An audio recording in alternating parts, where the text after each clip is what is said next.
Hello, welcome to day 3 of the Waimea Rash Guard and Swim Bottom Sew Along. I'm Sharon Aguilar and I'm so glad that you're back. Today I have a fun hack for you on your swim bottoms. I'm showing how to omit the pocket and ruched the sides. I think it's such a fun little hack. It's really easy to do. We're just making one little adjustment to our side panel. I wouldn't add pockets on this one just because you've already got some bulk, but if you want to add pockets, you still can. You'll just want to make the adjustments that I'm showing to the pocket pattern piece rather than the side panel. And you would only want to adjust one of the pocket pieces, so 2 mirrored, and then you would add that on top of your side panel. But again, I wouldn't add all that bulk. I just did the ruching on just the side panel and left out the pockets. Anyways, let's get started. I'm going to show you how to adjust the pattern piece. So the first thing that we are going to do is we're going to create our pattern piece for the ruched side. In order to do that, you're going to take your front to side panel piece and you're just going to copy it onto an extra piece of paper. And when you copy it, you're going to want to mark down your grain lines. It's nice to have your grain line just so that you can make sure you keep everything lined up and that you know how to line up your pieces. Okay, so I have my grain line. I'm gonna put my marking, and what I'm gonna do is take a long ruler, and you want a ruler that has lines going both ways so that you can line up your grain line as you make lines. So I'm going to start maybe just an inch from the top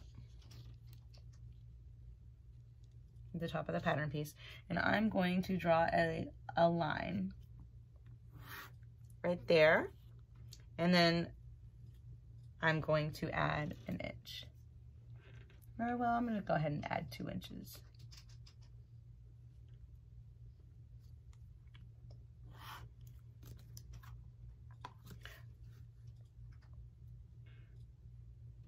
And then I'll do my 1 inch. So what I'm essentially doing is drawing a line every 1 inch through my pattern piece. And these are parallel lines.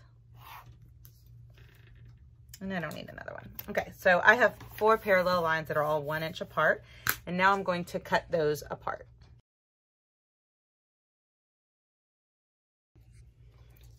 Okay, now that I have my pieces cut apart, I'm going to transfer them onto another spare sheet of paper like this, and I'm going to space them all 1 inch apart. So I'm going to start with just taping down 1.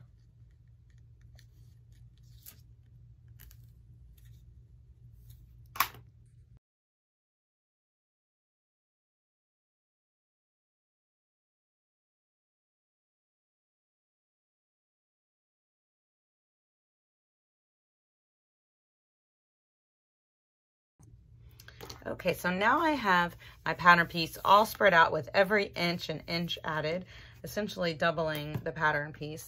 And now I'm going to redraw my lines because you see how they're all zigzagged like that, and I want one smooth line. So I'm going to draw a line from the bottom of this side to the top and just smooth that zigzag out.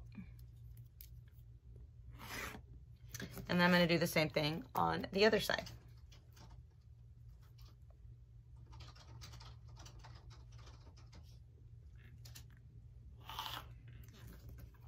Okay, and I keep my grain lines, keep my markers, and now I'm going to cut out my pattern piece, and this will be your side panel pattern piece that you'll use to cut 2 up. So now we can grab our fabric and we can start cutting out our fabric. The only pattern piece you are not going to need from the original pattern will be for the side pocket. And this is just a way to omit the pockets and have some pretty side ruching instead. It also might make it easier if you label your top, bottom, side, and front pieces. And now I'm going to grab my fabric and cut everything out. I'm going to need to cut 2 of these on the fold, 2 of my front on the fold, and 2 of my back on the fold.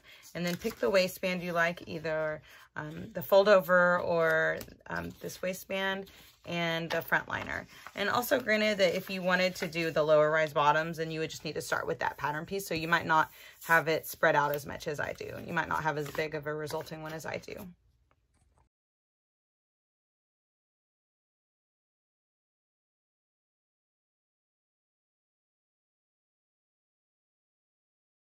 Now we are going to take our side panels that we've made extra long, and we are going to sew a basting stitch all along the sides on each side.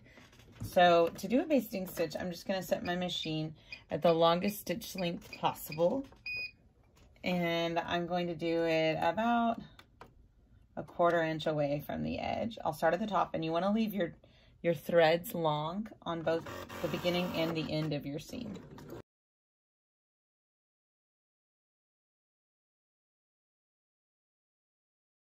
When you sew that, you also want to make sure you do not backstitch at the beginning and the end of your seam line. So I've done a basting stitch on both sides on my side panel, and I made sure to not backstitch on both ends. And now I'm just going to pull my bobbin. I'm going to gather the thread by pulling the bobbin on each. I didn't leave this tail very long, but you're going to pull that, and you're going to gather these threads until the side panel is the same as your front. So until these seams are the same. And you want it to be even. So you want to kind of like look at them and see that they're not all bunched on one edge and then sparse on that. So you're going to kind of even them out. And we're going to do this on all 4 pieces. So this is my front piece, and I'm also going to I'm going to grab my back piece, and I'll compare my back piece, the edge of it, to the edge of this panel so that I know how much I need to gather it. And then after I've gathered to that, then I'm going to clip them together and sew my bottoms. Then I'll just sew it according to the pattern. And if you could still do this, if you wanted the pocket, you would just be gathering the pocket piece instead of the side panel. But I think it's easier. If you do it with the pocket, you're going to have a lot more bulk there. So I kind of like just using the side panel.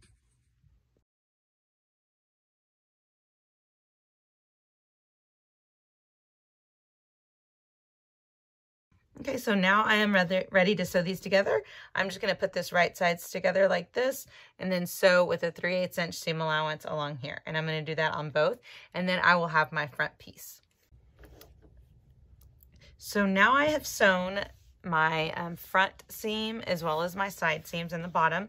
And I just wanted to make note that when I sewed these seams, I didn't start gathering until I was at least 3/8 of an inch in to the seam, just because that's going to be my seam allowance, and I really don't want gathers in my seam allowance. So I kind of left that normal, and then I gathered between the seam allowances.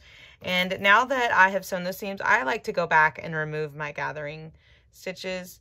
It's easier when you use a different color thread than you used in your main. But anyways, I like to go back and just quickly rip those out. They're usually easy as long as you used an increased stitch allowance. You can even kind of tell whenever you move them. The seam isn't as stretchy with those left in there. Anyways, and now you are ready to put in your lining and your elastic, and then you're done.